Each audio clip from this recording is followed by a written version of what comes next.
Hello and welcome to Prayag Career Institute's English class। यह video 9th 10th class के बच्चों के लिए ग्रामर प्रैक्टिस के लिए है।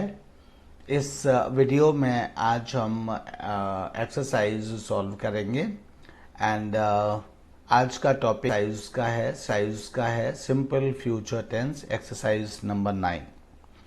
इस सिंपल फ्यूचर टेंस का मतलब ये नहीं है कि इसमें सिर्फ एक लाइन से सभी सिंपल फ्यूचर में ब्लैंक्स को फिलअप करना है, बल्कि आपको आइडेंटिफाई करना है सभी टेंसेस के। यूजुअली किसी भी टेंस से रिलेटेड कोई भी सेंटेंस दिया जा सकता है, आपको फाइंड आउट करना है कि कहाँ पर सिंपल फ्यूचर को फिल किया जाएगा, कहाँ पर दूसरे टेंसेस को फिल किया जाएगा। सभी टेंसेस के यूजेस हमको लर्न होने चाहिए। सिंपल फ्यूचर एक प्रिडिक्शन होता है। सिंपल फ्यूचर का मतलब यहाँ सिंपल फ्यूचर वैसे तो 5 फॉर्म्स होती हैं फ्यूचर टाइम के लिए। एक तो वर्ब प्लस आईएनजी यानी कंटिन्यूअस टेंस होता है, एक going to plus first form होता है, एक is am are to plus first form होता है, is am are about to plus first form होता है। इन सबको भी हम फ्यूचर टाइम के लिए यूज करते हैं। और एक विल और शैल, तो जब हम सिंपल फ्यूचर टेंस कहते हैं तो इसका मतलब है कि विल और शैल को यहाँ पर ज्यादा प्रेफरेंस दिया जाएगा, यानी विल और शैल से जो सेंटेंसेस बनते हैं उनको हम फ्यूचर टेंस यहाँ कहते हैं। तो शैल प्योर फ्यूचर के लिए जैसा कि आप जानते हैं फर्स्ट पर्सन के साथ शैल यूज किया जाता है एंड सेकेंड और थर्ड पर्सन के साथ प्योर फ्यूचर के लिए विल यूज किया जाता है। अगर प्रॉमिस, थ्रेट, इंटेंशन दिखाना होता है तो इनके यूजेस उलट जाते हैं, यानी फर्स्ट पर्सन के साथ विल हो जाता है और सेकेंड एंड थर्ड पर्सन के साथ शैल हो जाता है। लीगल लैंग्वेज में भी हम थर्ड पर्सन के साथ शैल यूज करते हैं। ये मोटा मोटे इंस्ट्रक्शंस हैं जो मैंने आपको रिमाइंड करा दिए। Now fill in the blanks with the correct tense form. There may be simple present, past और फ्यूचर, इन तीन में से कोई भी हो सकता है। तो इस में से करेक्ट टेंस फॉर्म के साथ में ब्लैंक्स जो दिए गए उनको फिल करिए। तो फिर से एक बार मैंने ब्रैकेट का जो वर्ड्स लिखे हुए हैं सिंपल प्रेजेंट, पास्ट और फ्यूचर पढ़ लिया, इसलिए मैं दोबारा से पढ़ रहा हूँ इसको। Fill in the blanks with the correct tense form of the verbs given in brackets. Brackets में जो verbs दी गई हैं उनको blanks में सही tense form के साथ भरिए। ये इंस्ट्रक्शन है। This is February, आज मतलब ये जो है वो फेब्रुवरी है। सो द नेक्स्ट मंथ, तो प्योर फ्यूचर के लिए हम हमेशा थर्ड पर्सन के साथ विल यूज करते हैं। सो द नेक्स्ट मंथ क्या हो जाएगा, विल बी मार्च। ये प्योर फ्यूचर हो गया। इस बार फेब्रुवरी है, ये महीना फेब्रुवरी का है, तो अगला क्या हो जाएगा, सर्टनली मार्च ही होगा। तो इसलिए the next month will be March, तो इसलिए यहाँ पर विल बी आएगा सिंपल फ्यूचर टेंस का।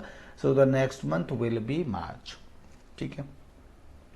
Second sentence is he always. Always हमेशा क्या दिखाता है, ऑलवेज हमेशा हैबिट को दिखाता है एंड हैबिट को और रिपीटिशन को दिखाता है। ऑलवेज का मतलब क्या है, एवरी टाइम। तो इसलिए यहाँ पर क्या आएगा, सिंपल प्रेजेंट टेंस आएगा। जहां भी रेपिटेशन होता है सिंपल प्रेजेंट टेंस आता है।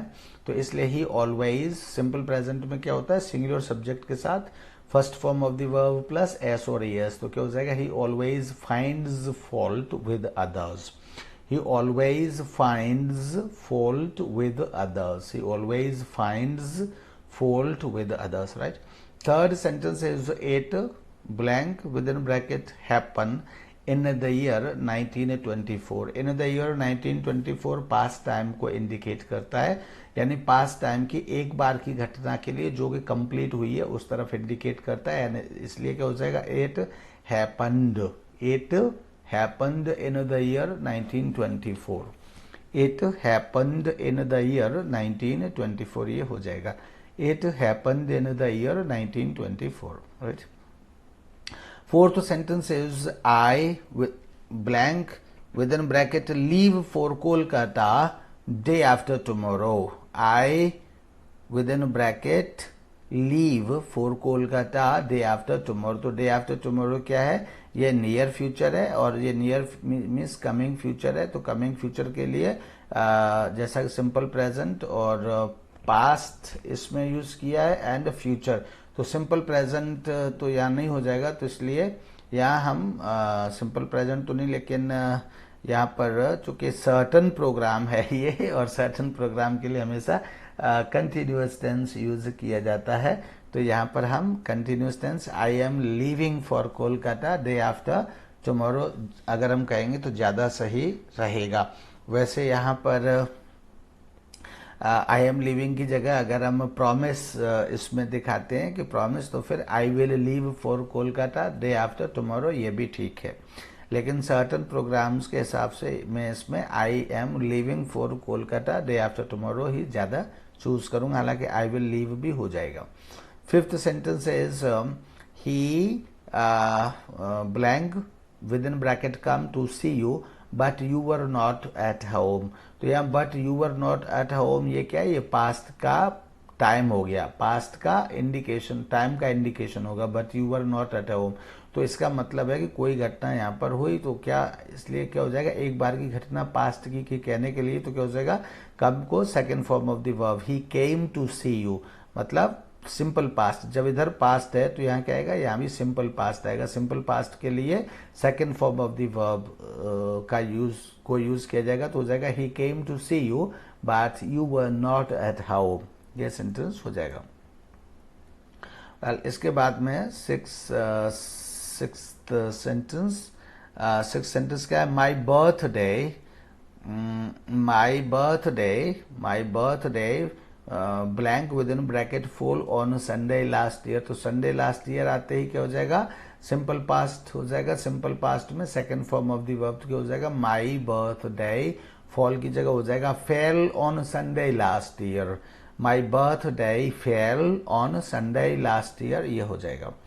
Then seventh is my birthday and then next year. Next year में क्या हो जाएगा, सिंपल फ्यूचर हो जाएगा, और सिंपल फ्यूचर के लिए क्या हो जाएगा, my birthday will fall on a Sunday next year. My birthday will fall on a Sunday next year, ये हो जाएगा। Eighth sentence is a stitch in time 9। तो ये क्या है, ये एक तरह का प्रोवर्ब है, एक प्रोवर्ब है। अ स्टिच इन टाइम क्या है, एक प्रोवर्ब है। तो प्रोवर्ब के लिए हम हमेशा कौन सा यूज करते हैं, हमेशा सिंपल प्रेजेंट टेंस यूज करते हैं, और इसलिए क्या हो जाएगा, a stitch in time saves 9। A stitch in time simple present में first form of the verb plus s और एस, और चूंकि अ स्टिच इन टाइम ये पूरा का पूरा फ्रेज हो रहा है, तो फ्रेज को हमेशा सिंगुलर काउंट किया जाता है, तो इसलिए अ स्टिच इन टाइम सेव्स हो जाएगा, फर्स्ट फॉर्म के साथ एस और एस लगाया जाएगा, a stitch in time saves 9 हो जाएगा। Ninth point is God with in God blank help with in bracket help those who help themselves. तो ये क्या है, अ स्टिच इन टाइम सेव्स 9 की तरह ये भी क्या है, गॉड हेल्प मीन्स ये भी एक प्रोवर्ब है, कहावत है। और कहावत हमेशा किसमें कही जाती है, कहावत हुआ, एक्सक्लेमेटरी सेंटेंसेस हुए, एंड हैबिट हुआ, यूनिवर्सल ट्रूथ हुआ, एंड इनहेरेंट क्वालिटी हुआ, एंड सर्टन और ऑफिशियल फ्यूचर प्लान हुआ, ये सब सिंपल प्रेजेंट टेंस में ही कहे जाते हैं। तो ये भी क्या हो जाएगा, गॉड हेल्प है, तो हेल्प को किस में कहेंगे, सिंपल प्रेजेंट में। सिंपल प्रेजेंट का मतलब सिंगुलर सब्जेक्ट के साथ वर्ब की फर्स्ट फॉर्म में एस और एस, तो क्या हो जाएगा, गॉड हेल्प्स दोज हो जाएगा, God helps those who help themselves, God helps those who help themselves, ये हो जाएगा। Number 10 is it blank with in bracket rain last night. तो लास्ट नाइट आते ही क्या हो जाएगा, सिंपल पास्ट टेंस हो जाएगा, तो इसलिए क्या हो जाएगा, it rained. Simple past tense का मतलब second form of the verb, इसलिए क्या हो जाएगा, it rained last night, it rained last night हो जाएगा। 11th sentence is I think it. I think simple present tense, तो यहाँ भी क्या होगा, प्रेजेंट टेंस हो जाएगा, या फिर ये चूंकि क्या हो गया, टुमारो, टुमारो के लिए क्या हो जाएगा, आई थिंक। तो ये एक तरह की प्रोबेबिलिटी है, और प्रोबेबिलिटी के लिए सिंपल फ्यूचर टेंस बड़ा अच्छा होता है, यानी simple future tense usually probability ही या प्रिडिक्शन ही दिखाता है। तो I think it will rain tomorrow, I think it will rain tomorrow, ये हो जाएगा।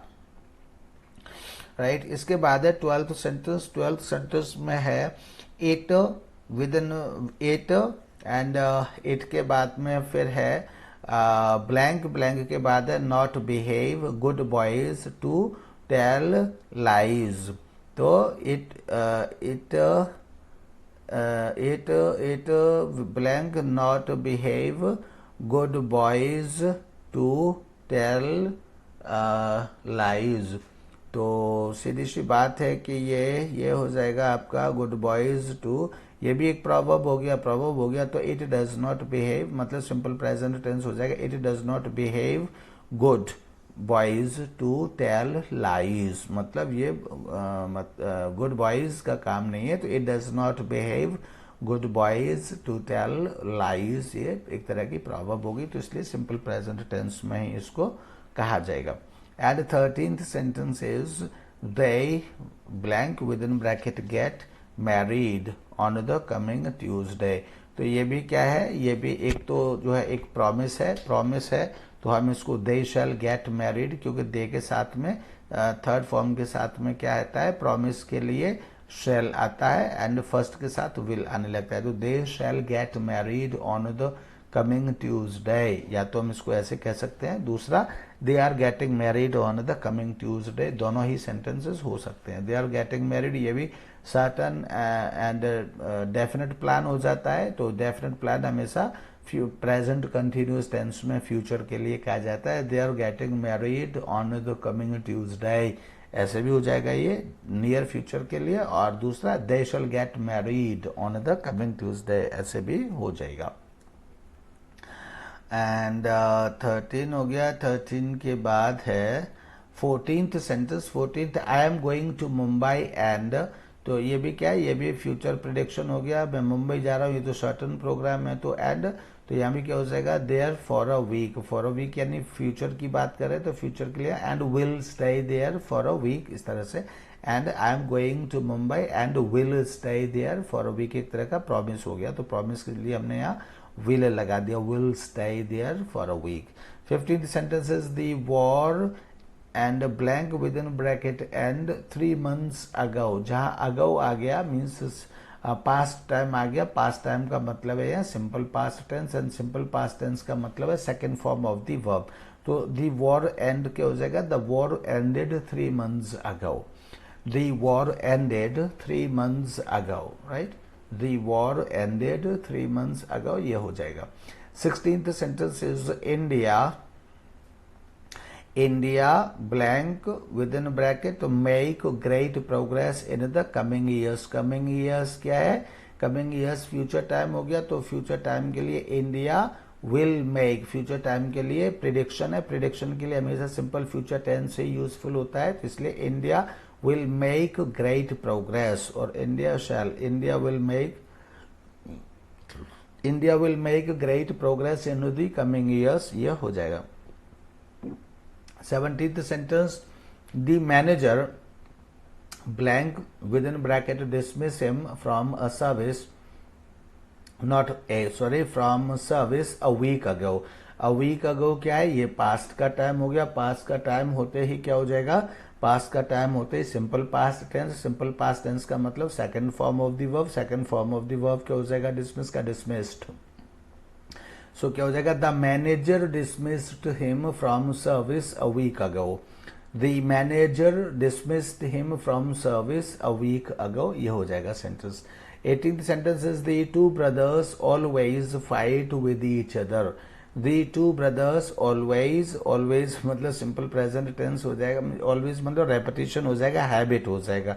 हैबिट हो जाएगा तो यहाँ फाइट हो जाएगा। हालांकि आगे देखते हैं, तो उसके मैंने जल्दबाजी कर दी फाइट कह करके, लेकिन ऑलवेज मतलब वो फाइट न कह करके। हालांकि ऑलवेज का मतलब ही सिंपल प्रेजेंट है, लेकिन कुछ परिस्थितियों में चेंज भी हो सकता है। The two brothers always fight with in bracket with each other when they lived in the same house.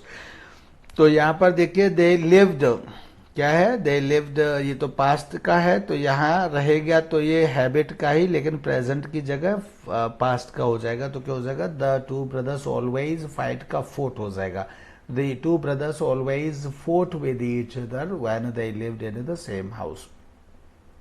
19th sentence is the teacher within bracket means black within bracket be on leave today.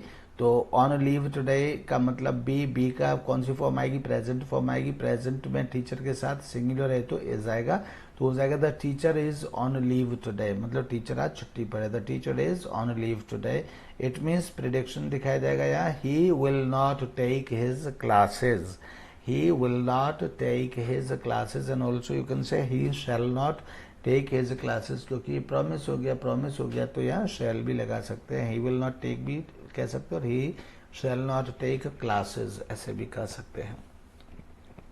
यानी pure, यानी यहाँ future simple future हो गया तो will या shall में से कुछ भी लगा सकते हैं। 20th, don't worry, we blank within bracket be back home before it gets dark। तो बिफोर इट गेट्स डार्क ये सिंपल प्रेजेंट है, तो इससे पहले हम क्या होगा, सिंपल फ्यूचर होगा। सिंपल फ्यूचर होगा तो we shall be back home, और चूंकि ये प्रॉमिस हो गया तो we will be back home before it gets dark, we will be back home before it gets dark, ये हो जाएगा। 21st sentence is I blank with in bracket not like boys who insult their teachers, who insult their teachers, ये क्या है, ये एक simple present tense हो गया। सिंपल प्रेजेंट टेंस का मतलब है ये हैबिट है, रूटीन भी कह सकते हैं, रूटीन नहीं बल्कि हैबिट ही कहेंगे हम यहाँ, या प्रोफेशन कहेंगे कि जिन लड़कों का ये प्रोफेशन है या जिन लड़कों की हैबिट है। सो तब यहाँ क्या हो जाएगा, तो इसका मतलब है कि ये भी सिंपल प्रेजेंट में कहेंगे, चूंकि हैबिट की तरफ इशारा करेंगे तो यहाँ भी हमको अपनी हैबिट बतानी पड़ेगी। तो अपनी हैबिट बताने के लिए, और ये नेगेटिव में होगा तो क्या हो जाएगा, I do not like boys who insult their teachers, ये हो जाएगा। 22, please you with in you blank with in bracket please reply this letter soon. तो यहाँ लास्ट में क्या क्वेश्चन मार्क है, अदरवाइज तो यू को साथ हम कॉमा लगा करके प्लीज रिप्लाई ऐसे कह सकते थे, इम्पेरेटिव सेंटेंस में हो सकता था। एंड इंट्रोगेटिव है तो इसका मतलब है कि यू से पहले विल आएगा और विल यू प्लीज रिप्लाई, क्योंकि अभी तक दिया नहीं है रिप्लाई, तो इसका मतलब है फ्यूचर में कहा जाएगा। तो क्या हो जाएगा, will you please reply this letter soon, will you please reply this letter soon. इस तरह से ये सेंटेंस विल यू, यानी यू से पहले विल आ जाएगा। यहाँ बेशक यू लास्ट में लिखा हुआ है लेकिन विल चूंकि इंट्रोगेटिव है तो will you please reply this letter soon, इस तरह से ही यह कहा जाएगा। 23rd is I shall wait for you please, तो चूंकि I shall wait for you future के लिए हो गया है तो प्लीज कह करके यहाँ क्या हो जाएगा, डोंट गेट लेट, ठीक है। Please do not get late, please है तो प्लीज हमेशा इंपेरेटिव सेंटेंस बोला जाएगा, तो please do not get late ये हो जाएगा, यानी कि डू नॉट आ जाएगा नेगेटिव के लिए, do not get late. And then it is electricity. 24th sentence is electricity, then blank के बाद with in bracket have many uses for us, तो क्या हो जाएगा, इलेक्ट्रिसिटी क्या है, सिंगुलर है, तो इसलिए सिंगुलर के साथ क्या हो जाएगा, electricity has many uses for अस, ये हो जाएगा हैव की जगह, चूंकि ये मैनी यूजेस क्या है, ये इसमें एक तरह से इलेक्ट्रिसिटी का फंक्शन बताना है, और किसी चीज का फंक्शन हमेशा सिंपल प्रेजेंट टेंस में ही बताया जाता है, तो electricity has many uses for अस, ये हो जाएगा। And 25th sentence is he blank with in bracket deliver you my message yesterday, तो यस्टरडे जहां आ गया वहां मतलब जहां पास्ट टाइम आ गया, तो जहां पास्ट टाइम आ गया वहां इसका मतलब है कि सिंपल पास्ट टेंस होना ही होना है। तो यहां भी क्या हो जाएगा, ही डिलीवर्ड, पास्ट टेंस का मतलब होता है सिंपल पास्ट टेंस का मतलब होता है second form of the verb, और second form of the verb का मतलब है कि इसमें डिलीवर में ईडी और लगा दिया जाएगा, तो क्या हो जाएगा, he delivered you my message yesterday, he delivered you my message yesterday, ये सेंटेंस इस तरह से हो जाएगा। तो that was the exercise for simple future tense. Thank you. इस एक्सरसाइज को दोबारा से करिए, म्यूट करके, इस जो साउंड है साउंड को म्यूट करके दोबारा से और बार बार करने की कोशिश करिए, इससे आपको इसके जो रूल्स हैं जो बोले जा रहे हैं मैं ऐसे ये रूल्स आपको समझ में आ जाएंगे और लर्न भी हो जाएंगे। Thank you, bye bye.